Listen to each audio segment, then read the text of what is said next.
Tenemos unos ilustres visitantes y nos van a presentar un proyecto que me parece muy bonito a nivel educativo, pedagógico del arte dramático, especialmente en Colombia, ¿no?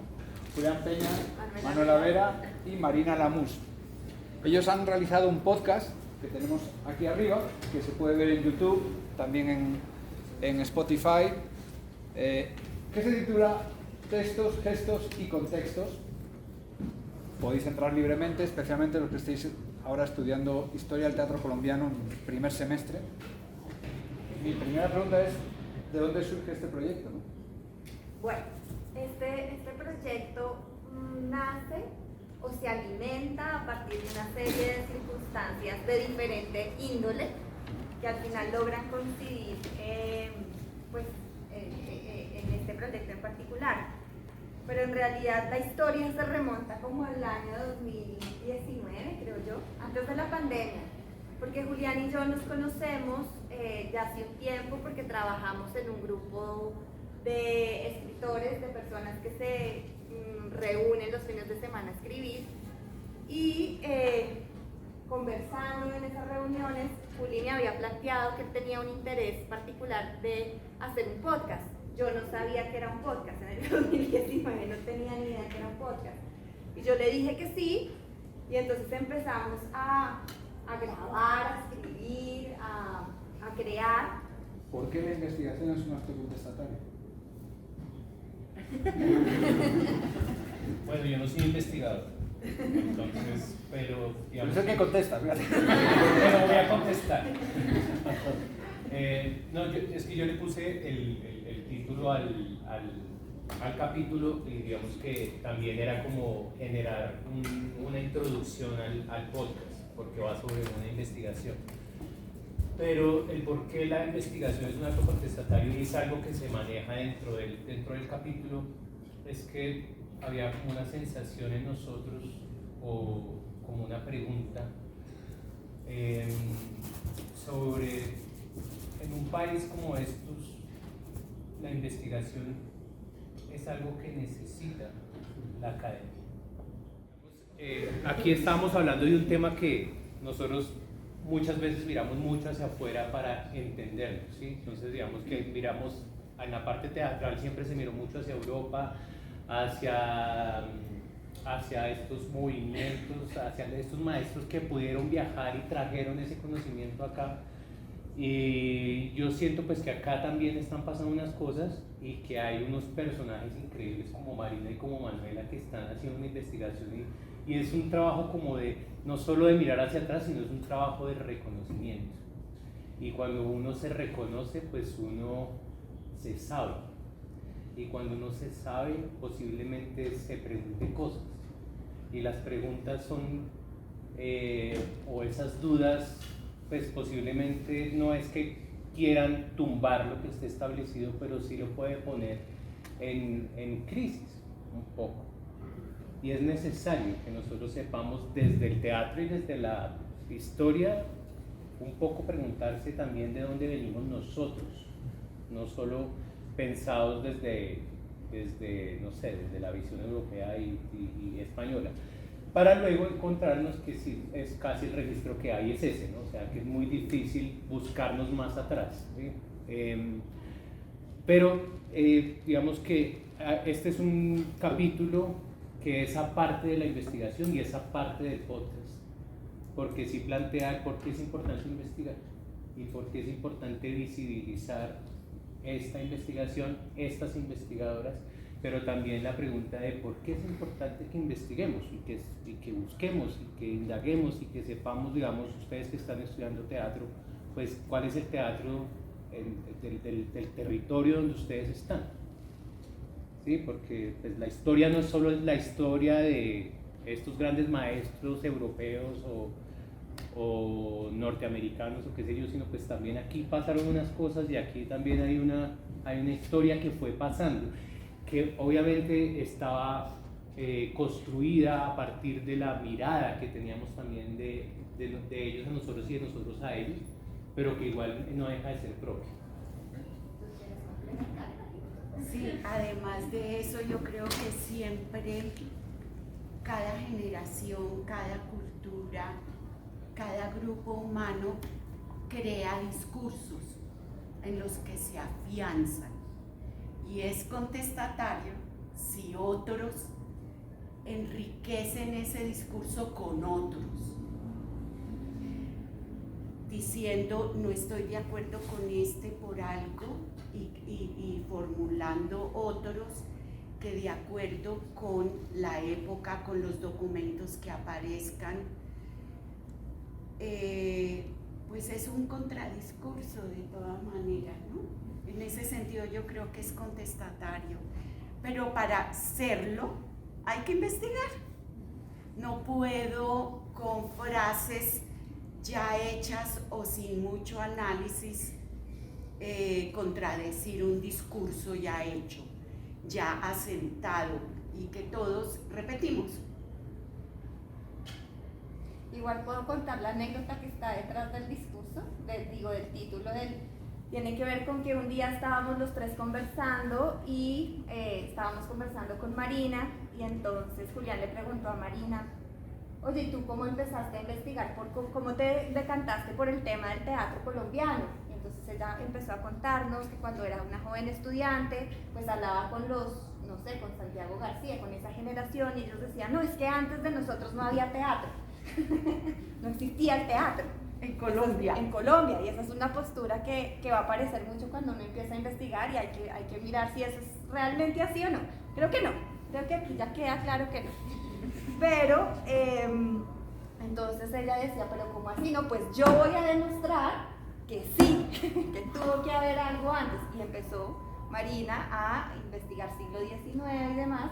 Entonces creo que esa anécdota es muy bonita porque ella era una joven llena de energía y de inquietudes, y a partir de ese no hay, ella lleva un poco la contraria para demostrar que sí hay. Entonces esa es como la anécdota que está detrás. Muchas veces nos dicen las cosas son así, nosotros decimos sí, pero la investigación es importante, o la curiosidad, justamente para darle una vuelta a eso y revisar pues qué otras aristas tiene, que además es una actitud que nos hace falta a veces. Y creo que la investigación, cuando hablamos de investigación, lo podemos particularizar más, es investigación en el teatro. Creo que lo que hace Stanislavski, etcétera, etcétera, es tan importante para nosotros todavía, porque ellos empiezan a preguntarse cosas, y a construir discursos, y eso está muy bien, pero nosotros también podemos hacer eso, hoy, con lo que tenemos, con lo que somos, con nuestra realidad. Entonces, por eso es importante la investigación y por eso la investigación es un acto contestatario. ¿Quién es Tablowski? Por acá lo deben conocer. Teníamos un profesor que ustedes también deben conocer, bueno, igual esto creo que es una tradición dentro del movimiento teatral, pero yo se lo escuché mucho a Fernando Montes. ¿No? Es que como aprendemos a actuar con Tablowski, párese en el escenario y hágalo, no lo piense tanto, párese allá a hacer. Entonces quedó como esa expresión y pues, ¿no? ¿Sabes de dónde viene ¿De eso? dónde cuentan? Toda nuestra relación, básicamente. Bueno, Enrique Buenaventura, por allá en los años 60, estaba en Cali y habían traído a una profesora que no recuerdo qué nacionalidad tenía, y después de los ensayos o antes de los ensayos era el momento de los grandes discursos en Occidente, especialmente con la política, y analizaban, todo lo analizaban desde la dialéctica, y esto era horas y horas discutiendo cualquier propuesta que uno de los actores o de los directores o de las personas del grupo proponían. Hasta que al fin la profesora se desesperó y dijo, bueno, ni qué diablos Stanislavski ni Grotowski, y en qué momento Tablowski. Entonces lo que ya entendieron, lo que ella quería era enseñar lo que sabía en las tablas, la práctica, y desde ahí Tablowski es un gran pensador de las tablas. saben por qué está Marina que allá le pone perspectiva generacional, histórica, tiene referencias. Luego le pedí a Marina que nos cuente una anécdota que me contó una vez Mira, estoy contando anécdota, ¿ves? de un gato Ah, sí, el gato. en el siglo XIX relacionado con el teatro. Yo que soy amante de los gatos. Aquí vinieron varios invitados, ¿no? Tengo aquí un listado: Carolina Vivas, Sofía Monsalve, Carlos Sepúlveda, Patricia Jaramillo, César Vadillo, William Guevara, entre otros, ¿no? ¿Cómo fue su participación? ¿Cómo llevaron participar en esto? ¿Les gustó? ¿Vais a hacer una segunda temporada, tercera, como Juego de Tronos? ¿Cómo va eso? Quisiéramos hacer una segunda temporada, pues sobre todo porque en el proceso nos hemos dado cuenta de que hay muchas cosas por decir y por reflexionar, y creo que un descubrimiento interesante de este proceso es hacer parte a la gente del podcast, no que siempre seamos nosotros aquí, sino que también integremos pues a la comunidad teatral. Entonces, bueno, sí tenemos la idea de hacer la segunda temporada para llegar al siglo XX, porque en el siglo XX también pasan muchas situaciones interesantes. Y lo de los invitados tiene que ver con esa necesidad de que haya una polifonía, ¿no? De que haya muchos puntos de vista. Al final, claro, pues estas investigaciones que hacemos nosotras son porque son nuestras inquietudes, pero esas inquietudes también se alimentan pues de las inquietudes de los otros y de los diálogos con los otros, y nosotros queríamos que hubieran más voces ahí y que tampoco se tomaran nuestros puntos de vista como verdades incuestionables, absolutas, sino no, si alguien ve algo que no estamos viendo, que lo diga y lo conversamos y vamos construyendo entre todos ese conocimiento.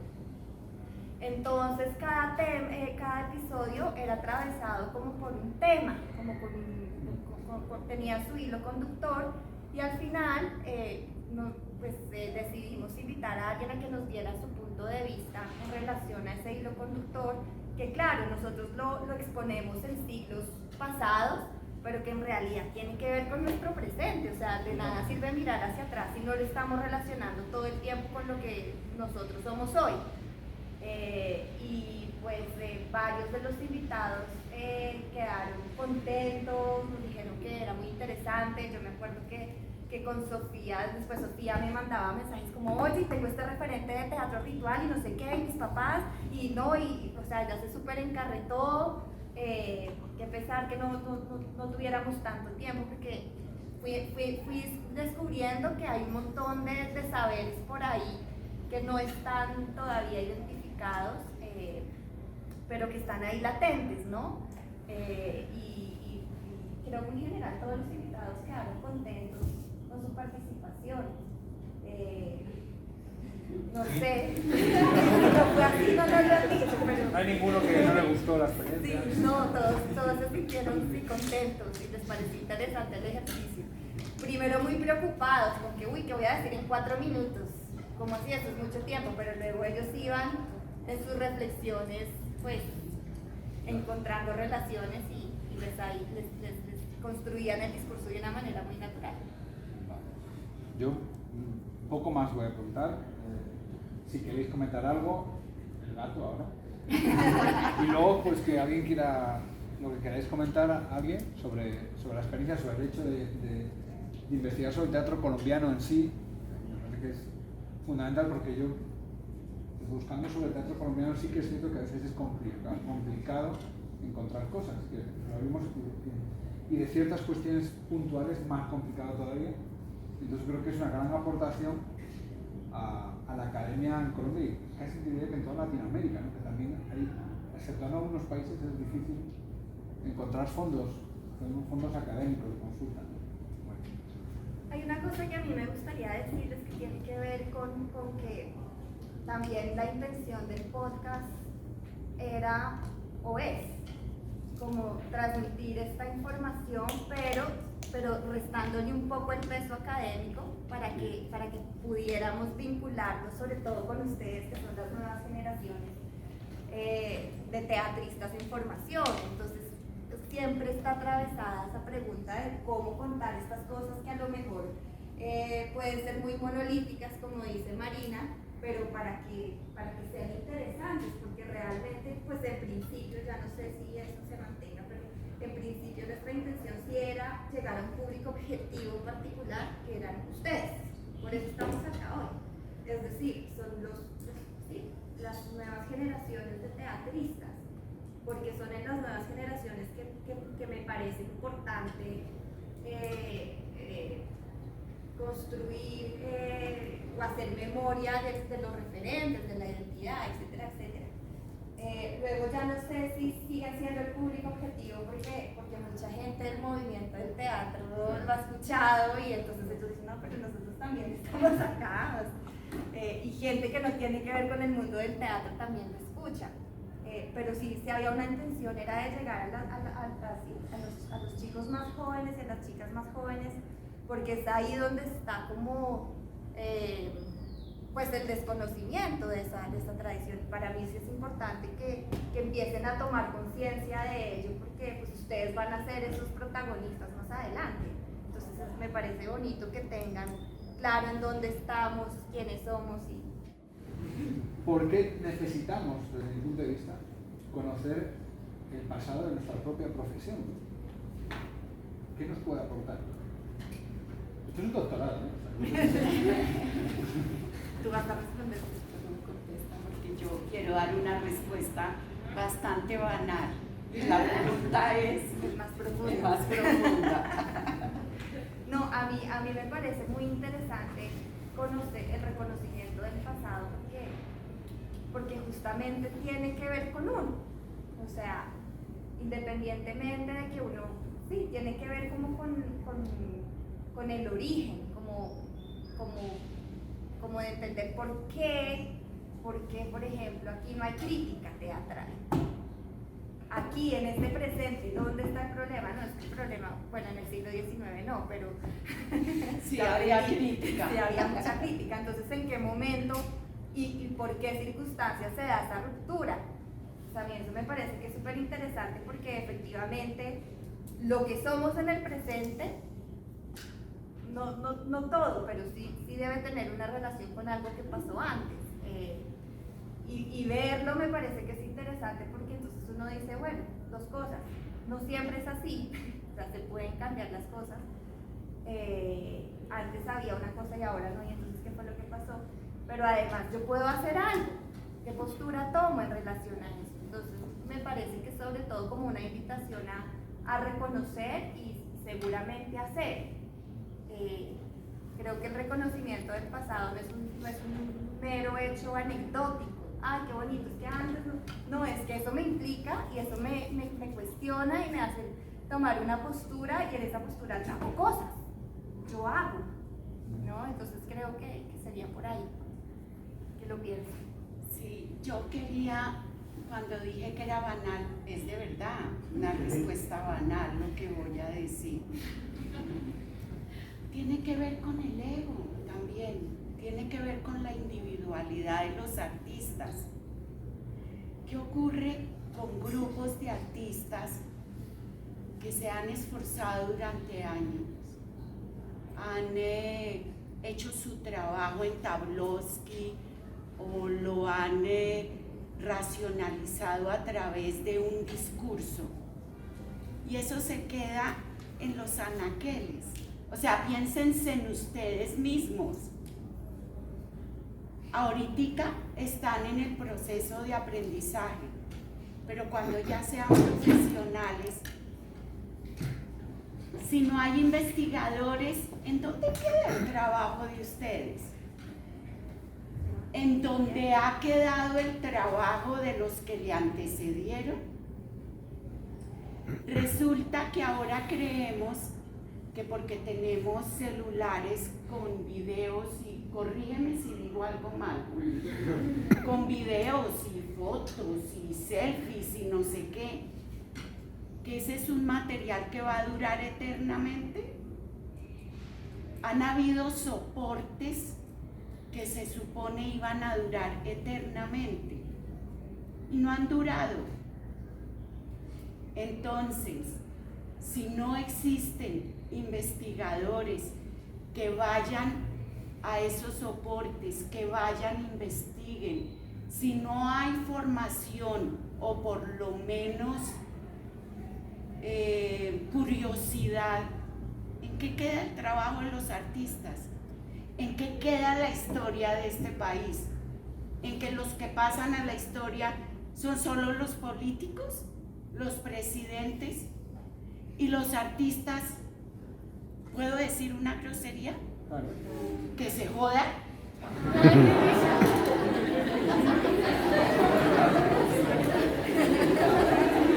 No es grave tampoco. Entonces, el esfuerzo es demasiado grande. ¿Cuántos años de formación? Sumen. ¿Cuántos años de adquirir experiencia en Tablovsky o en lo que les venga en gana? En cine o en lo que sea. Y toda una generación perdida, 2 generaciones, 3. Era esa la banalidad que yo quería decir y tiene que ver con nuestro ego. Hay otra cosa interesante en esta relación y es que a veces, pues cuando uno es joven, sobre todo, uno piensa que el mundo empieza y termina con uno. Y uno vuelve, pues, su llegada al mundo la medida de todas las cosas. Y creo que es muy bonito también darse cuenta que no, que antes de que uno llegara al mundo y que esas ideas que uno a veces dice, ay, esto ya había pasado, ¿sí? Y me parece que poner eso en perspectiva es un ejercicio también muy interesante para no ir pensando que es que uno llegó al mundo a revolucionar el teatro con X idea y en realidad eso ya tiene 3 siglos de existencia. Por una parte, sí, yo no puedo desconocer el pasado porque voy a descubrir el lago Atilia y ya está descubierta quién sabe hace cuándo. Pero en esa fuerza de creerme o de creernos como generación que somos totalmente innovadores, esa fuerza también nos hace creativos, nos hace tener el impulso suficiente para ratificar las ideas, ¿sí? Entonces ahí hay como un juego. ¿Estás de acuerdo? Estoy de acuerdo. Ahí hay una fuerza. Qué bueno que tengan las suficientes hormonas y la energía para decir, es que yo soy mejor que lo de atrás, ¿sí? Perfecto, pero eso tiene también límites, por lo que venía diciendo, el agua tibia existe. Yo ayudo a alimentar una página que se llama museartes.net, no sé si la conozcan, y ahí precisamente he tratado de que cuando se meten los enlaces o información que tiene sustento documental, siempre vaya una anécdota debo aceptar, para engancharlos a ustedes, pero también para mostrar al ser humano que a veces en algunas investigaciones se pierde otras facetas del ser humano. Bueno, lo del gato, que te gusta.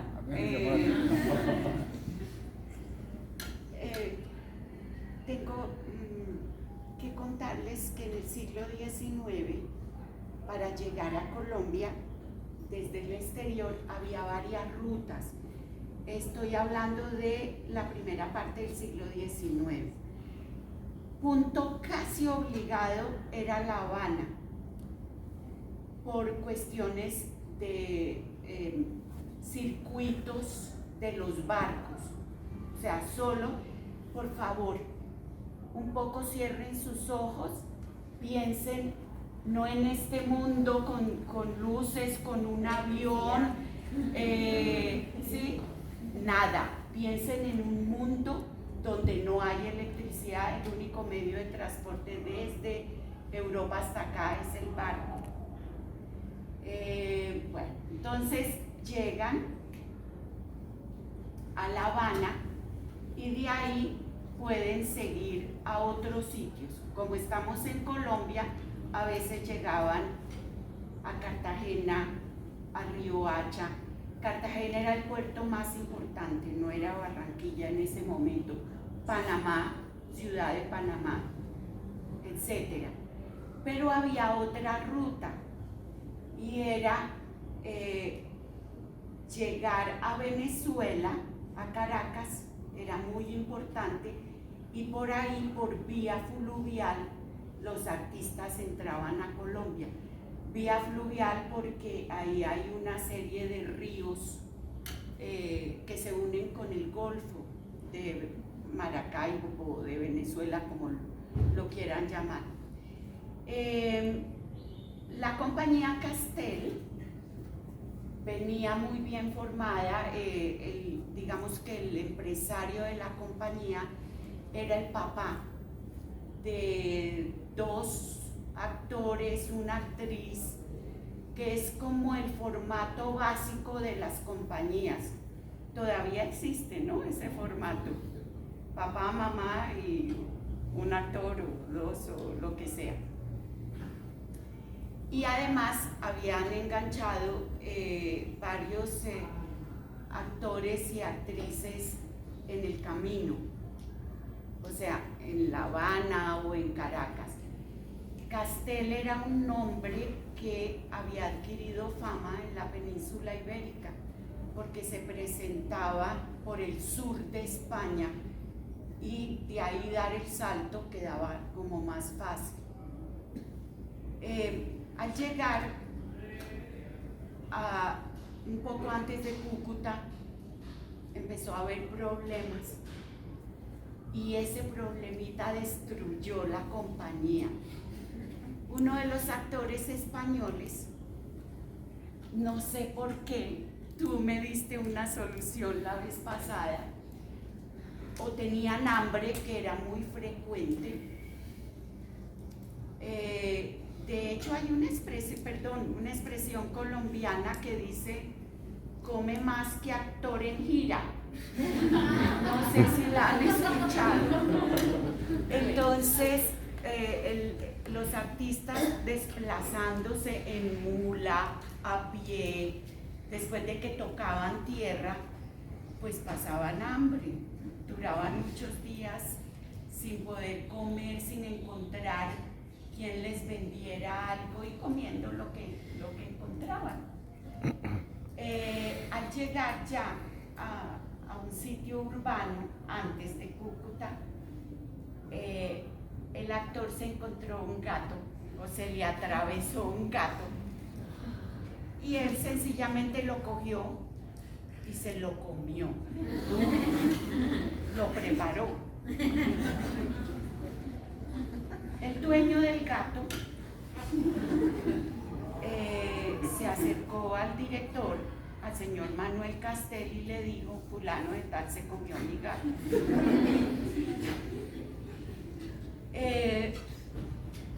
Castel le dijo: vaya donde él y hágale el reclamo, ¿cierto? Y el actor solucionó el problema matando al dueño del gato.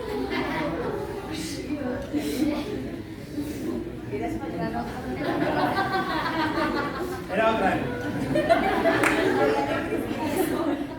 Eso destruyó la compañía, porque obviamente las autoridades en Cúcuta pues empezaron a la investigación, condenaron al actor, otros no querían, y solo quedó ¿quién? El señor Castel, su esposa, sus hijos, o sea, la base de la compañía. Pero era muy difícil, ustedes lo saben más que yo, volver a conseguir actores, presentar obras que solo tuvieran poquitos personajes, o contratar otros actores y actrices para que hicieran el papel de los que se habían ido o del encarcelado. Muy difícil. Entonces la compañía, la prensa decía: llegó diezmada a Cúcuta, no pudo hacer buena temporada, y de ahí en adelante, ¿qué era? Cúcuta, Bucaramanga, varios pueblos,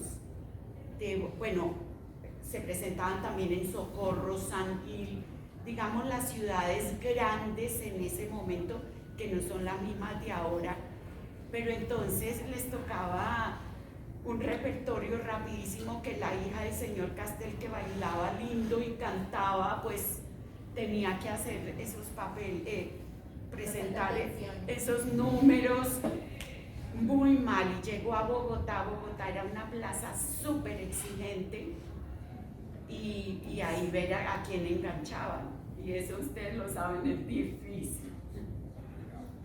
Ese es el cuento del gato. Bueno, pero muy rápidamente, un siglo XVIII,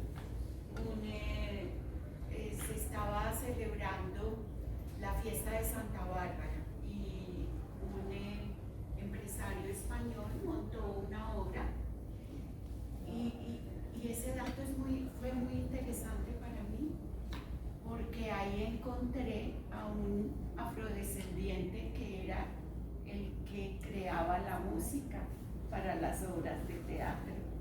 Ese dato no se les puede olvidar, que los esclavos participaban, bueno, los esclavos de las compañías, ¿no?, participaban en los montajes.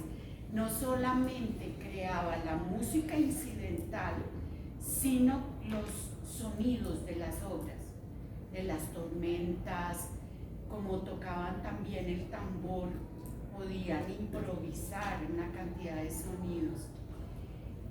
Y entonces se presentó la obra, se estaba presentando la obra, el cura vicario no estaba de acuerdo con que se conmemorara a Santa Bárbara con una obra, y cuando había comenzado ya la función, el cura se paró en las tablas.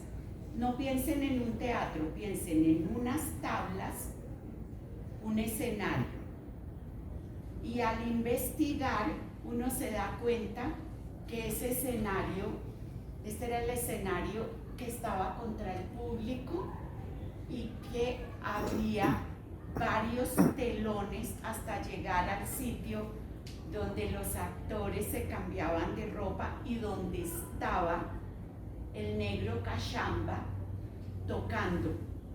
O sea, el público no lo veía. Y esto es muy importante para el rescate de cómo rápidamente la gente de teatro armaba sus escenarios en la plaza pública. El cura, dice el documento, pasó el primer telón, pasó el segundo, y como sabía dónde estaba el negro Cachamba, lo cogió.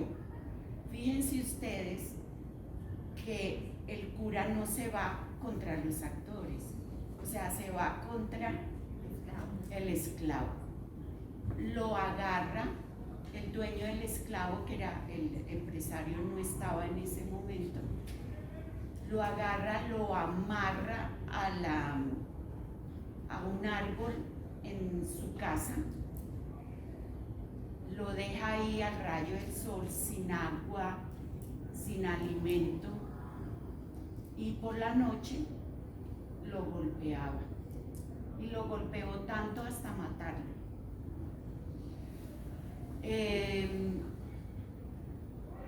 Nadie revira por el esclavo, solo el dueño, que hace el reclamo por el costo del esclavo, que además tocaba la caixa.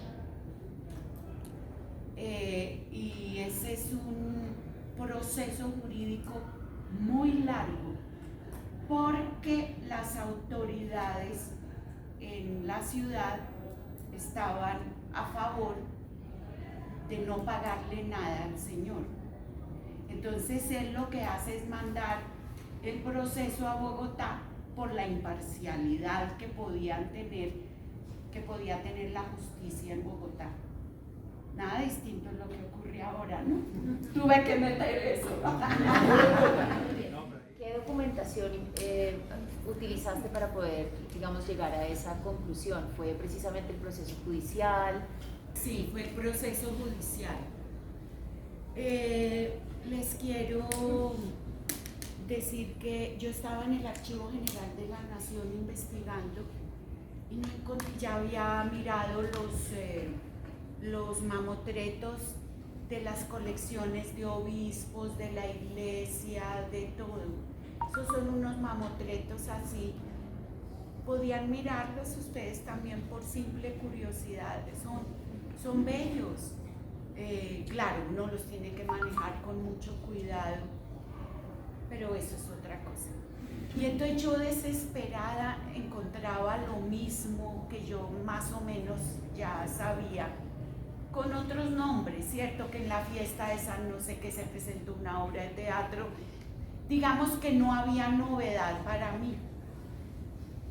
Y es muy desesperante mirar a veces documentos de esos, porque hay que conocer un poco de paleografía porque la letra es distinta, el español es distinto. Y entonces fui donde Mauricio Tobar, que es el jefe de servicios al público del Archivo General de la Nación. Y muerta del frío y desesperada le dije: Mauricio, y es que en la colonia, ¿qué pasa si un actor se sale disfrazado, se va y arma un lío no se llamaban bares, pero en un sitio público, se agarra con otro? Pues madre, ¿a dónde va eso? Yo tengo que encontrar algo. Y dijo: ¿y por qué te quieres ir por los penales? Yo le dije: no es que me quiera ir, pero necesito la información distinta, y entonces me acabo de inventar ese rollo. Digo: perfecto, ahí hay una guía, un índice de todos los procesos penales. Un poco por vergüenza con él le dije: perfecto. Sí, gracias. Y empecé a mirar y decía: violación, fulano de tal, robo de vacas, ¿yo qué hago aquí? Y de pronto seguí, dice: muerte del negro Cachamba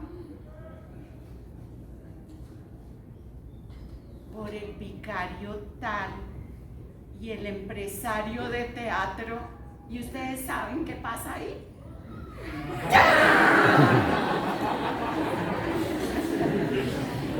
Pido el mamotreto.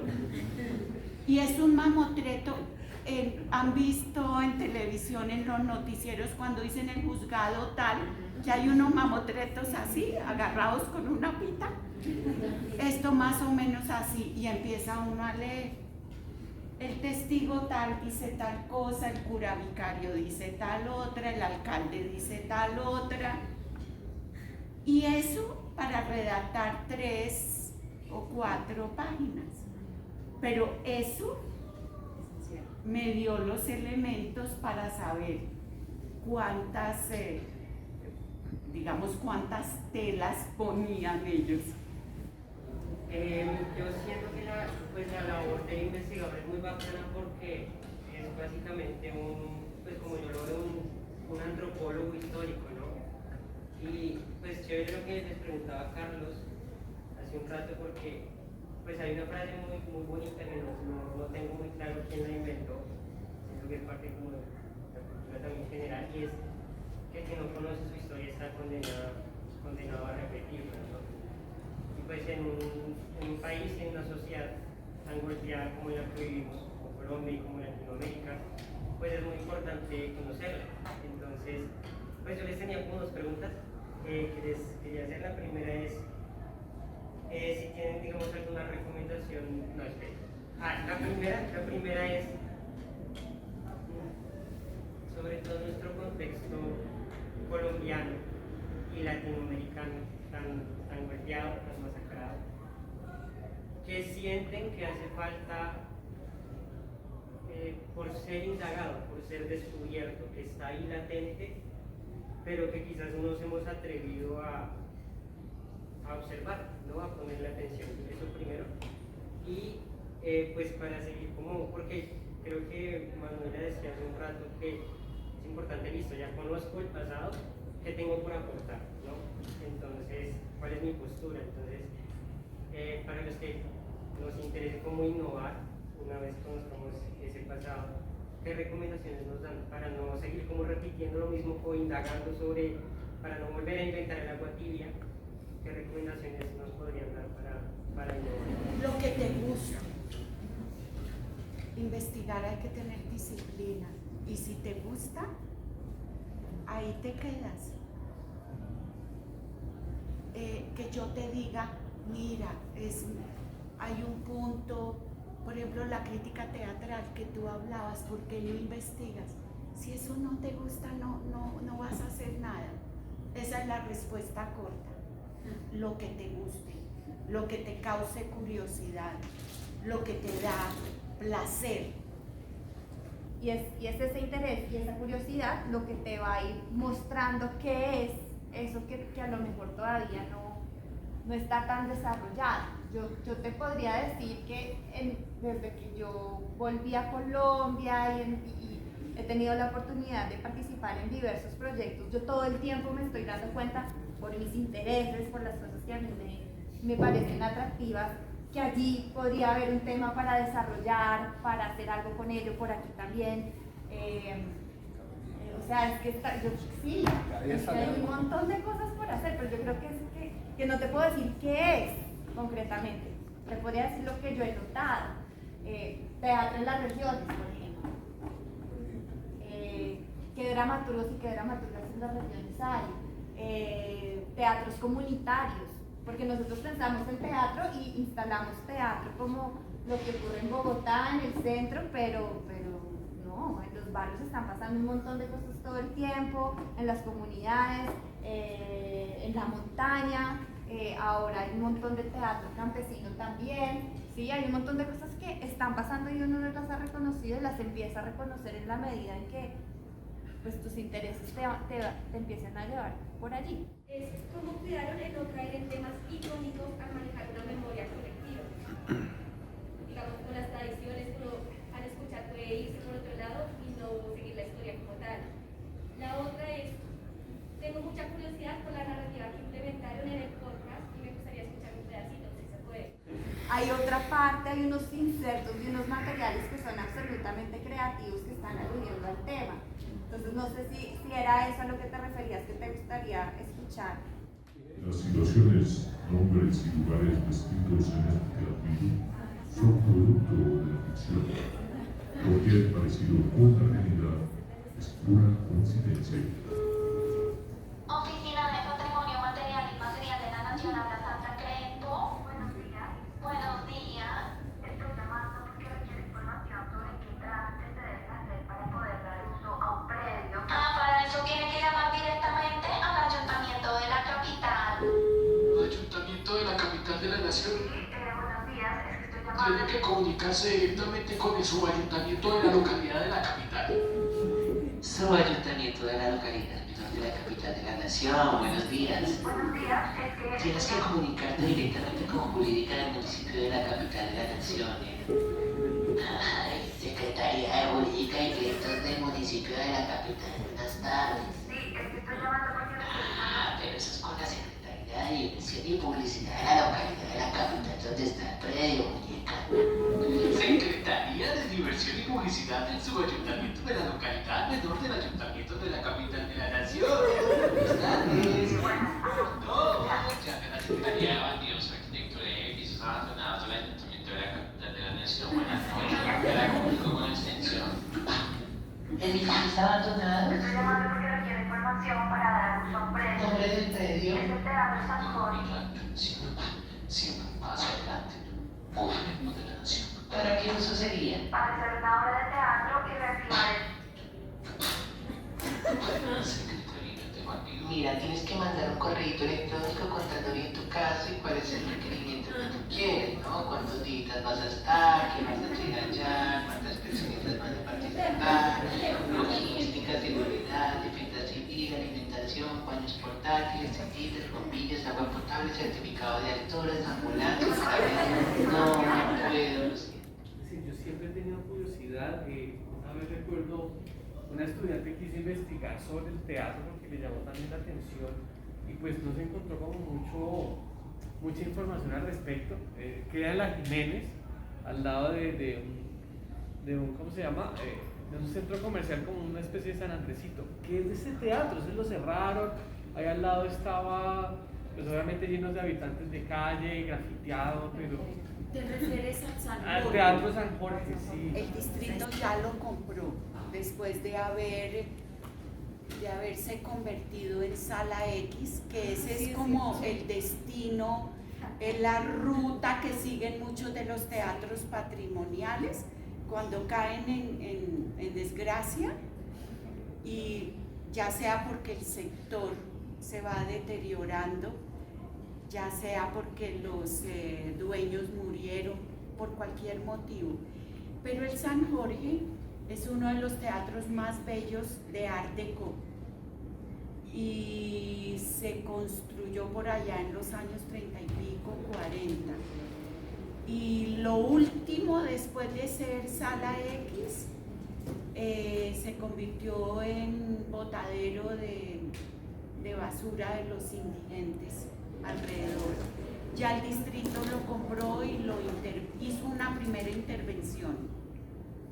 O sea, pero se piensa remodelar. Se supone, pero eso ya la respuesta la tendrá el distrito.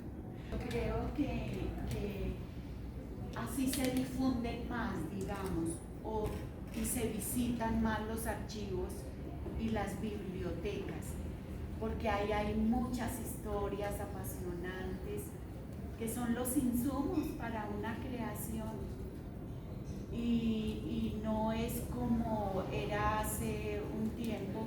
Bueno, cuando yo digo un tiempo podemos hablar de un siglo, cuando se hablaba de obras históricas, que eso ya entran dentro de otros cánones estéticos, ¿sí? Si tú de verdad al crear eres fiel a la historia o no eres fiel.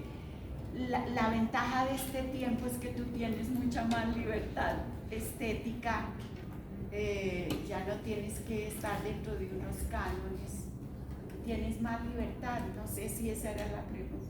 Sí, esa era la pregunta. Muchas gracias a los tres por venir a presentar el proyecto, que yo creo que pasará a algunos capítulos, y no todos, a los programas de algunas materias. Posiblemente ya se me ha ocurrido uno, claramente, dentro de la documentación que tienen que mirar los alumnos. Yo creo que es importante. Y muchas gracias. Un aplauso.